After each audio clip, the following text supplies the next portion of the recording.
Hey y'all, pardon the mess of fabric and everything behind me.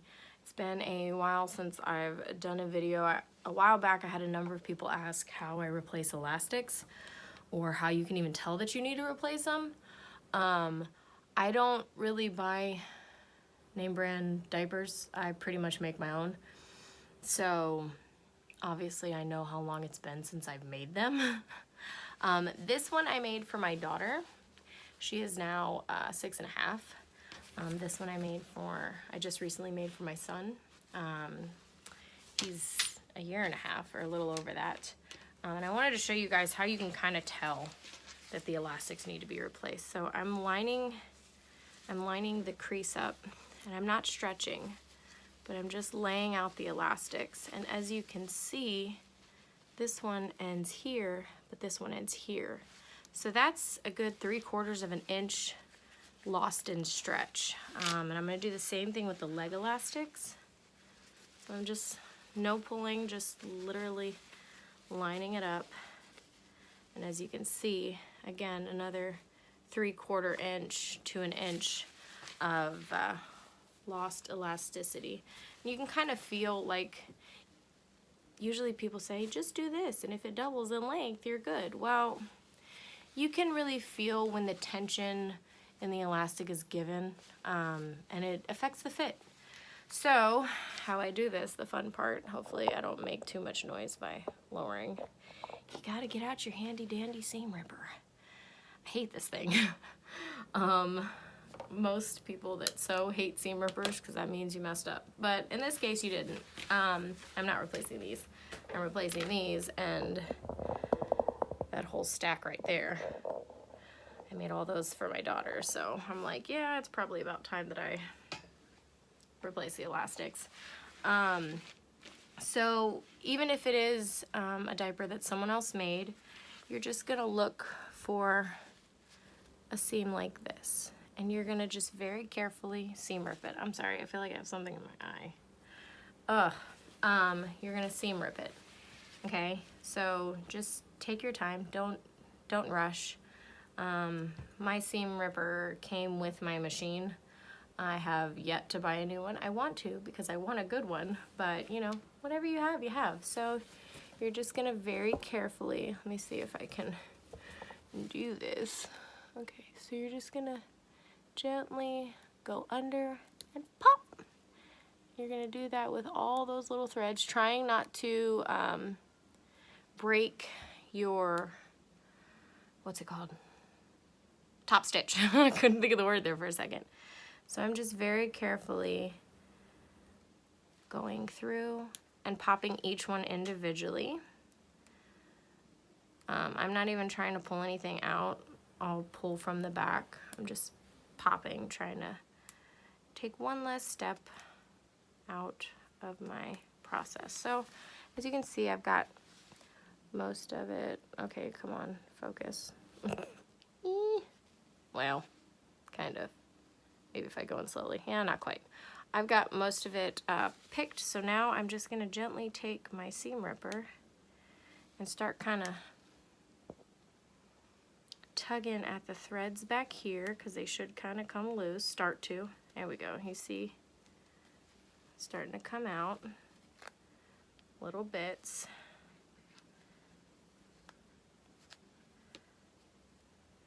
So, one side seam rip. Now, I don't want my casing, I don't want my elastic, sorry, to get stuck in the casing. So before I do that, I'm actually going to pin it so that it stays there. And you can see where the seam was that I just ripped it out. No big deal. I'm actually gonna have to redo this casing because it's old and it popped. But that's a whole nother story. So I'm gonna do the exact same thing with this side. So I'm just gonna take it one little pop at a time. Very carefully as to not destroy the outer material, which this one is actually, it's not pull, it's poly interlock that I have backed with pull. So Pardon my light. I don't know what's up with it. It keeps going in and out. So hopefully y'all can still see. Probably my computer's dying, so it won't stay on. All right, this one's a little tighter than the other one, so it may take me a little longer, but that's okay. Just carefully and methodically, tediously, seam rip. So I'm gonna finish that, which I think I've got them all. Now, like I said, I'm gonna come to the back, or the inside, the lining, which you could do it from the lining. I just don't, because I use a wicking jersey and I don't want it to snag or run or anything. So, and it's all out. So now I'm gonna go in to my pocket. I'm gonna pinch where the casing is. I'm gonna pull my clip off. And then I'm just going to find my elastic and pull it out. Ta-da! That's my elastic. So I'm gonna do the same thing with the other side, and then I will show y'all how I thread my elastic. So I'll be right back. Okay, so as you can see, all of the elastics are gone. Here's how I measure for my elastics. Oh, I guess before that I should show you what elastic I'm using. I like to use 3/8 of an inch. So I like the thickness. I think that it fits perfectly in my casing. So it's not like, you know, if it's too thin, it can get twisted up easily while threading. And obviously if it's too thick, then it's just gonna be really hard and you're probably gonna pop it off or at some point. I really like this one. This is Mandala Crafts flat elastic cord. I don't know, I like the resistance in it and the thickness to it. It's braided elastic. So here's how I do this. Sorry. Let me see if maybe lowering will help. There we go. All right, so it's the same for back and front elastics. Make sure I have it all. Okay, so you can see I'm gonna put a fabric clip at the edge of each of my casings so that you can see it better. So that's my casing, okay? Now what I do is I do a little bit of, so here's the edge. I want to go a little further because I want some extra, and then I just lay flat. I don't stretch. I will stretch the diaper out because it's a little raunched from being, you know, squished the whole time. Okay, so now I'm getting to this side and I want a little extra, so I'll get a little past the clip. I normally don't clip it, but just so y'all can see a little better. And then cut it. Now, this diaper is actually the Sun Baby style. I don't know if it actually has a specific name, but it only needs the one elastic. So I have another style of this that I will just use the extra piece.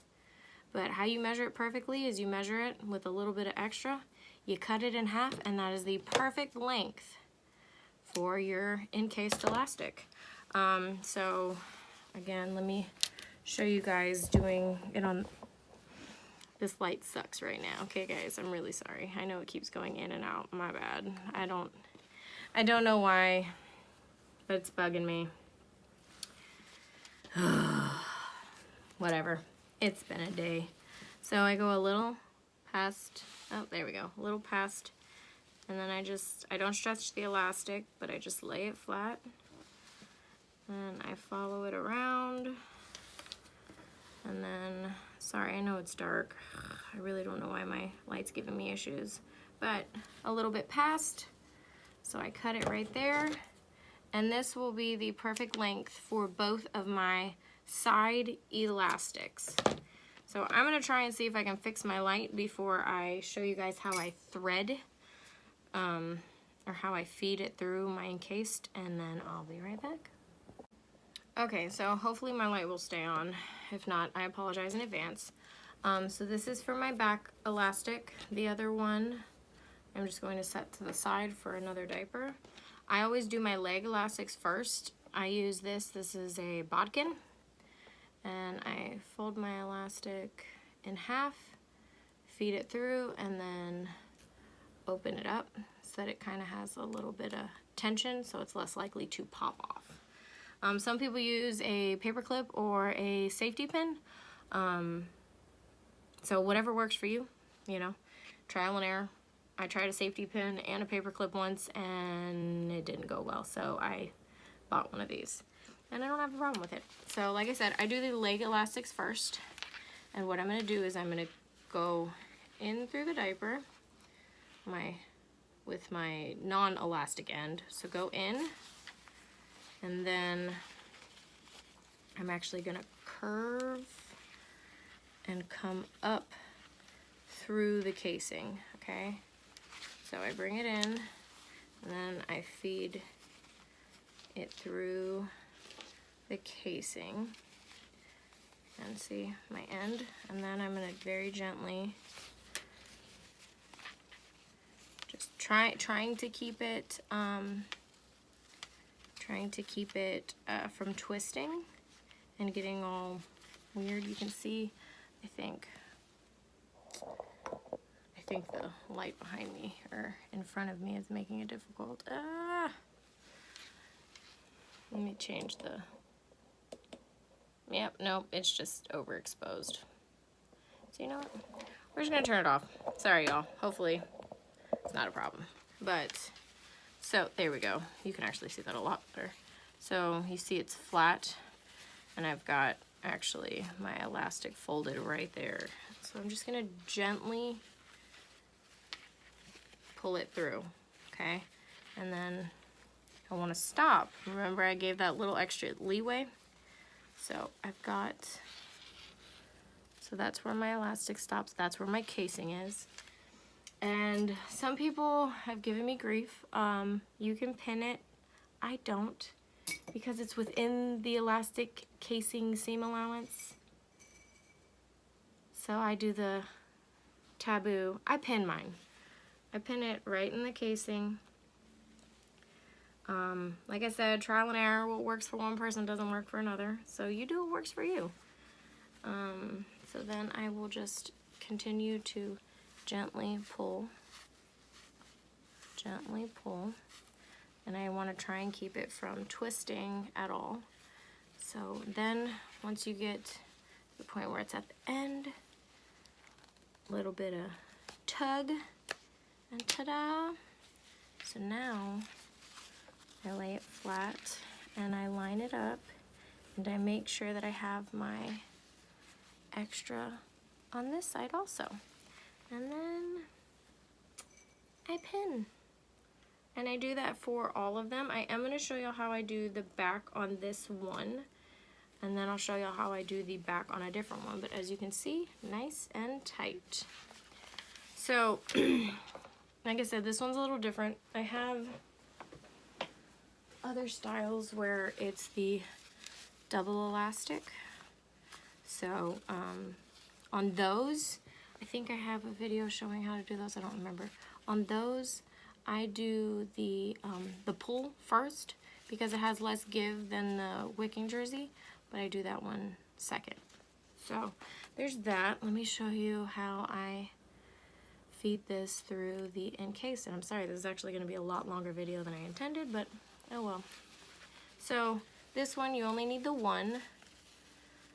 So you're going to find the casing opening, and just like with the legs, you're going to gently feed it through. Now it's kind of a little somewhat more cumbersome or difficult than the leg elastics because you have a little less room in the wings and everything.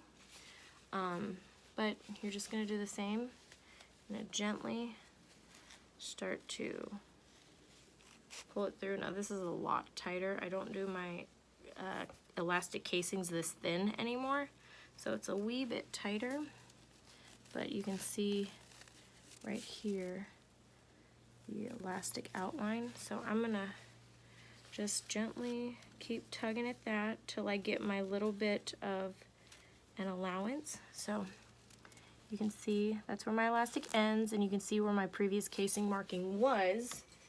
Again, I am going to pin it, and then I'm going to feed it through the other side. Oh, I think I twisted it. So if you think you twist, just gently kind of like loosen it, unstretch it. I don't know how to word that right. If it twists, it doesn't really matter. I just like it to lay flat because I'm a little particular about things, but sometimes they twist and then I don't feel like re-threading them, so it is what it is. It still works the same. It's not going to function any poorly or anything. So yeah, this one definitely got twisted, but whatevs. It'll be okay. All right, so I actually almost lost that. I didn't have quite enough give. So you can see, maybe, here, let me get the lighting and get the actual elastic up. That's the outline, so I just want to unstretch. So there we go. I have my excess, I have where the casing goes. I'm just gonna pin it, and then you tack it down like normal. I usually will go from the edge of my top stitch to the edge of my casing. So go forward, then go back, then go forward, then go back a couple. And so it's like really in there. So that's how I do it. I hope that this helped you guys out.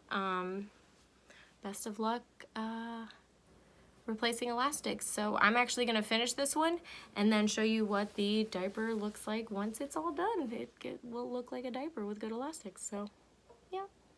All right, so all done. Got my elastics nice and tight. You can see that's some good stretch there. Got nice resistance. So I'm gonna, yeah, pretty goes all the way to like the half of my screen, but that's how I replace elastics, and good as new. Good to go for another 5-6 years. So hope that helped. Y'all have a good one. Bye.